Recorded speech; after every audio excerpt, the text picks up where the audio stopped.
దేవుడా, బిడ్డ పుట్టే వరకు నాన్నకి నా పెళ్ళైన విషయం తెలియకూడదు. నువ్వే కాపాడాలి దేవుడా. 22 ఏంటండి? నేను వచ్చిన దగ్గర నుంచి చూస్తున్నాను, అమ్మాయి కొంచెం లావెక్కినట్టు కనిపిస్తోంది కదా. ఎక్కడ లావెక్కిందండి? కడుపుతో ఉంది కదా. అది కాదండి, తను హైదరాబాద్ లో పిజ్జా, బర్గర్, వెన్న, ఈ బటర్ అంతా తిని కొంచెం లావెక్కింది అంటున్నాను. అమ్మాయిని జాగ్రత్తగా ఉండవనే, జీతము బోనస్ అని చెప్పేసి చివరికి బిడ్డనేవ్వబోతారేమో. అదే ఇస్తున్నాడు కదా. లేదు, అతనే ఓ చిన్న పిల్లోడు. ఎవరో నేర్పించి చెప్పమన్నట్టు కొన్ని రోజులుగా మాట్లాడుతున్నావు. ఈయనకు అనుమానం వచ్చినట్టుంది. Hi Malini, I'm Krishnan.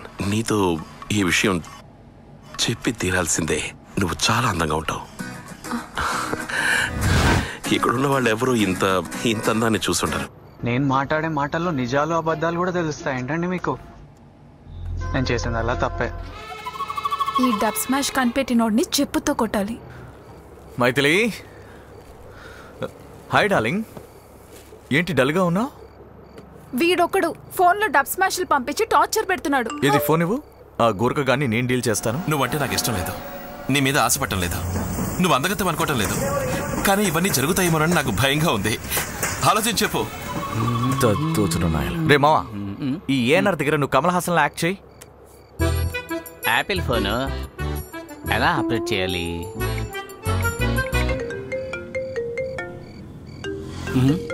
ఎవరిది?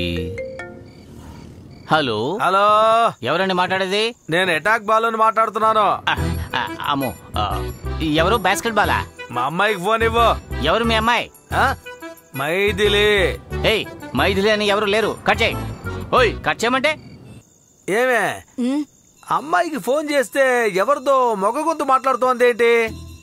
అత్తయ్య, ఇదే కరెక్ట్ టైము. ఇప్పుడైనా మావితో నిజం చెప్పాల్సిందిగా. అరే నువ్వు ఒకటివి. ఆయన పేరు అటాక్ బాల్ అవ్వడం వల్ల చాలా టెర్రర్ గా ఉంటారనుకుంటున్నావా? అలాంటిదేమీ లేదు. 2 సార్లు ఆల్రెడీ అటాక్ వచ్చింది. ఇంకోసారి వచ్చిందంటే పైకి పంపించాల్సి వస్తుందని డాక్టర్ చెప్పారు బాబు. అయితే నేను ఒక ఐడియా చెప్తాను, వినండి. వెళ్ళిన వెంటనే అమ్మాయికి పెళ్ళిందని చెప్పగానే షాక్ అయిపోతాను. ఒకటి అటాక్ వచ్చేస్తుంది, లేదా నేను స్ట్రైట్ గా జైలుకి వెళ్ళిపోతాను. అది కాకపోతే ఓ బండరాయి తీసి మీ నెత్తి మీద ధమాలమని వేస్తారు. ఆ తర్వాత మనం కలెక్ట్ చేసుకోవడం చాలా కష్టం. అందుకు మీరు ఇప్పుడు ఏం చేస్తారంటే, మీరు మావయ్య దగ్గరికి వెళ్ళి మన అమ్మాయి ఎవరినైనా లవ్ చేస్తుందా అని లైట్ గా కదిపి చూడండి. ఏమండి, మన అమ్మాయి 3-4 వారాలుగా ఇంటికే రాలేదు కదండి. ఒకవేళ కంపెనీ ఓనర్ నే లవ్ చేస్తుందేమో కదండి. ఇలాగే జరిగింది అనుకో, వాళ్ళిద్దరిని నిలబెట్టి అడ్డంగా నరికి పారేసి గుంట తీసి పూడ్చిపెట్టి మట్టిలో కలిపి పారేస్తాను. ఆవేశపడకండి, మన అమ్మాయికి అంత ధైర్యం ఉండదండి. నా బుర్రకే అలాంటివన్నీ తడతాయి.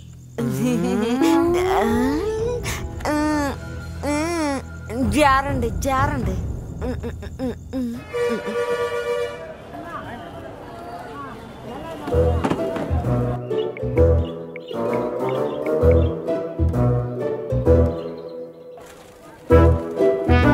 ఏంటి, నా పెదాలు రోజా పువ్వులో ఉన్నాయా? ఈ విలేజ్ రోమియో గోల తట్టుకోలేకపోతున్నాను. అవును, ఏంటి ఎప్పుడు చూసినా మొబైల్ తోనే ఉంటున్నా? రే, నువ్వే కదరా మొదలు పెట్టావు. ఇలాగే జరుగుతూ ఉంటే వీడిని నేనే లవ్ చేసేలా ఉన్నాను. అంతగా ఇంప్రెస్ చేస్తున్నాడు మై స్వీట్ హార్ట్. ఇదిగో ఈ మెసేజ్ చూసావా? ఐ లవ్ యూ టుడేనా, same to you, take my flying kiss. ఏంటి ఏం చేస్తున్నావురా? ఏమైంది? ఇంకో మ్యాటర్ చెప్పనా? నైట్ లో బోర్లా పడుకున్నా వీడి మొహం ఇలా కనబడుతుంది. అటువంటి మొహం మొలబంది మొహం. సరే, నేను తర్వాత. ఇదంతా కరెక్ట్ కాదు. ఏమనుకుంటుంది నేను కూతురు? 15 రోజులుగా ఫోన్ చేస్తుంటే ఒక్కసారి కూడా మాట్లాడదేంటే? నువ్వు చెప్పినట్టుగానే అది ఎవరినో తగులుకొని ఆ ఊర్లో తిరుగుతుంది అనుకుంటాను. అది ఎక్కడ ఉందో నీకే తెలుసు, వెళ్తారా? అది కాదండి, దానికి ఆఫీసులో బోల్డ్ పనులు ఉన్నాయంట. ఇప్పుడే నాతో చెప్పింది. అదే కాకుండా తను మన కూతురండి, మనల్ని మోసం చేస్తుందా? మన అమ్మాయి మనల్ని మోసం చేస్తుందంట. లేదు, నేను మోసపోకూడదు కదా, అందుకే చెప్తున్నాను. టికెట్ తీసుకొస్తాను, రెడీగా ఉండు. ఏమండి, నాకు చాలా నడువు నొప్పి. వచ్చేటప్పుడు మందు తీసుకొస్తాను, రాసుకో. ఏమండి, వెళ్ళిపోయారా?